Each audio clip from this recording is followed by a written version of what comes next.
Muhammad?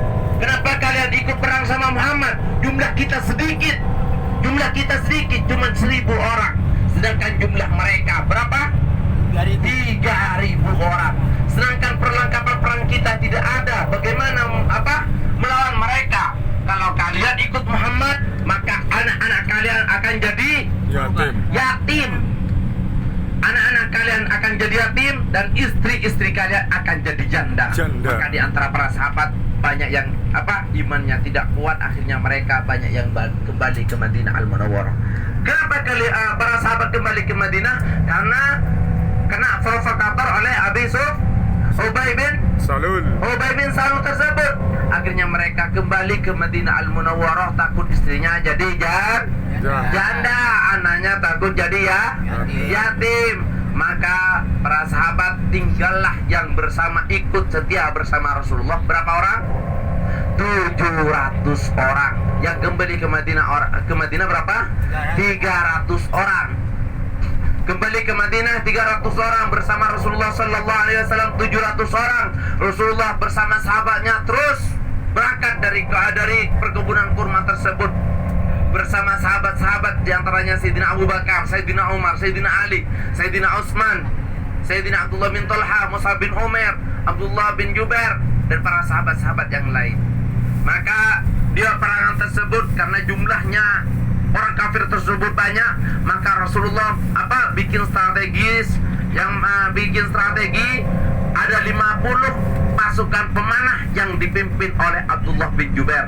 Rasulullah mengatakan kepada Abdullah bin Jubair, wahai Abdullah bin Jubair, naiklah kamu beserta 50 pasukan pemanah ke Jabal Rumat. Jabal Rumat ini adalah bukit yang mana dulu ini dikenal dengan Jabal Ainain, atau bukit yang punya 2 mata air. Sekarang setelah peperangan Uhud tersebut, Rasulullah mengatakan, ya Abdullah bin Jubair, naiklah kamu dengan pasukan 50 anak pemanah tersebut ke Jabal Rumat. Dan saya sarankan, jangan kalian semuanya ada yang turun dari bukit tersebut sebelum ada instruksi langsung dari aku, kata Rasulullah SAW. Maka Abdullah bin Jubair dengan pasukan 50 pemanah. Kalau sekarang pasukan pemanah ini apa? Sniper. Pasukan sniper. Masya Allah, pasukan sniper Bapak Ibu. Jadi bayangkan Bapak Ibu, saking lihainya para ahli memanah tersebut, satu kali lepas anak panah sampai 5, 3, bisa 10 dan sebagainya. Saking lihainya, saking sudah biasa memainkan panah. Masya Allah, di waktu itu peperangan sudah Rasulullah Sallallahu Alaihi Wasallam melanjutkan perjalanan menuju ke kaki bukit Uhud. Rasulullah meletakkan kaki Jabal Uhud tersebut di belakang Rasulullah, dan pasukan bersama Rasulullah tinggal berapa pasukan? 700. Jamaah. Jamaah. Alhamdulillah. Inilah soalnya sakinah udah datang, maka ketenangan jiwa langsung terlelap. Soalnya kalau di Uber sama utang gak mungkin bisa tidur, ya kan? Kalau sakinah sudah datang, ketenangan jiwa, namanya saya ini kalau sudah tidur itu bukan cerita masalah perang Uhud, tapi dongeng sebelum tidur. Ya. Iya. Gak tahu kenapa ya. Iya. Soalnya sambil lalu menikmati sayup-sayupnya asih ini, angin ini. Nah, semuanya udah bangun? Alhamdulillah. Bapak Ibu yang dirahmati Allah Subhanahu wa taala, kami melanjutkan ya. Nah, ada 2 yang dilanjutkan. Lanjut cerita atau lanjut doa tidur? Cerita ya. Oke, siap. Bapak Ibu yang dirahmati Allah Subhanahu wa taala, maka Rasulullah sallallahu alaihi wasallam meletakkan kaki Jabal Uhud di belakangnya Rasulullah. Yang ikut beserta Rasulullah berapa prajurit? Berapa sahabat? 650. Karena kenapa? Pertama tadi tinggal 700. Akhirnya 50 mana bersama Abdullah bin Jubair. Bersama Rasulullah tinggal 650. Maka selepas itu orang kafir Quraisy yang dipimpin oleh Abi Sufyan tersebut menyerang. Akhirnya terjadilah peperangan, berkecimpunglah peperangan di waktu itu.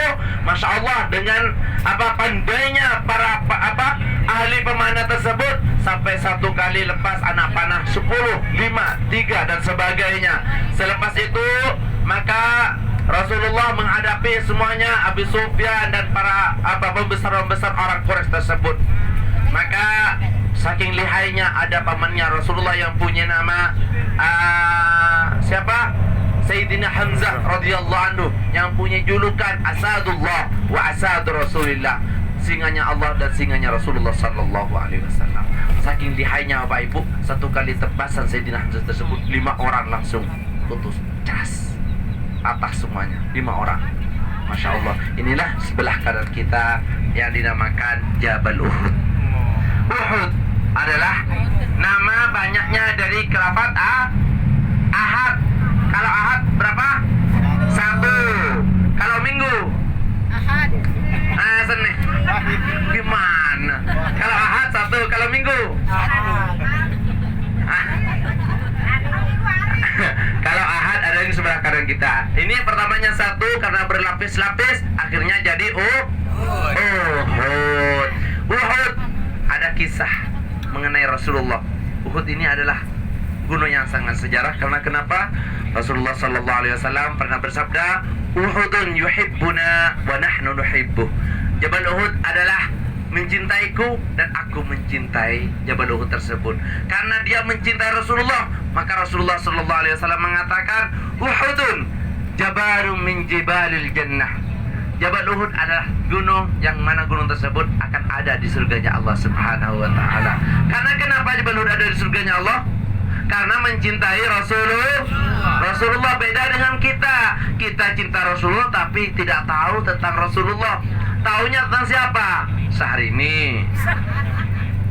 Ya, yang artinya tahu semua atau sebelah kiri kita itulah Jabal Rumat. 50 pemanah naik ke sana yang dipimpin langsung oleh Abdullah bin Jubair. 50 pemanah. Rasulullah di sini bersama 650 sahabat, semuanya berkecimpung perang di sini. Yang mana di waktu itu ada satu budak yang diberi persyaratan oleh Hindun. Apa? Wahsy bin Harb namanya.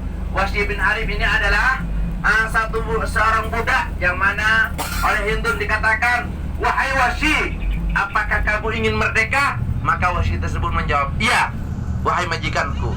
Maka Hindun tersebut pun mengatakan, "Kalau kamu ingin merdeka, maka bunuhlah Hamzah." Maka Wahsy tersebut mengambil apa? Jantung. Bukan pedang sih. Tombak. Yang panjang itu apa namanya? Tombak.